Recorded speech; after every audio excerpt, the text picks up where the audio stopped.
Well, Tom, one side claims victory while the other vows to continue the fight.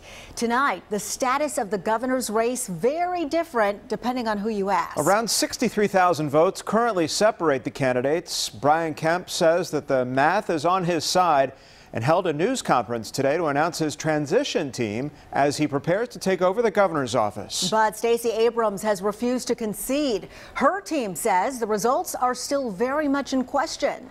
Fox 5's Claire Sims is live outside the Abrams campaign headquarters with the latest tonight. Claire?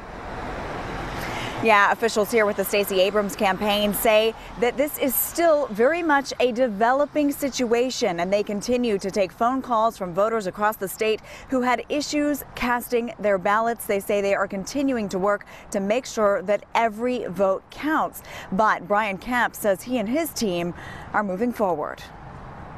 The dereliction of duty, the abuse of power, and the outright corruption of the situation is catastrophic for the state and for the future of the state. A fiery news conference from the Stacey Abrams campaign as they vow to continue looking into what they describe as voting irregularities in this week's election.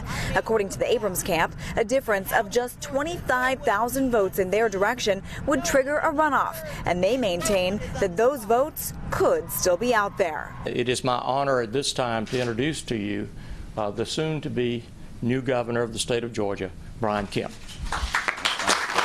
Brian Kemp officially declared victory late Wednesday and appeared at a news conference with Governor Nathan Deal Thursday morning to reveal his plans to make a smooth transition into the governor's office.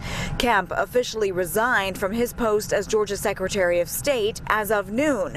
According to Kemp, there are only about 20,000 provisional ballots that still need to be counted, and he says the math is on his side. The votes are not there for her. I certainly respect the hard-fought race that she ran.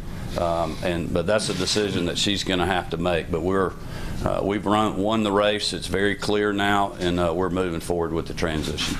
But members of the Abrams legal team disagree and say they will do everything in their power to make sure that every ballot is counted. This is much bigger than any one campaign.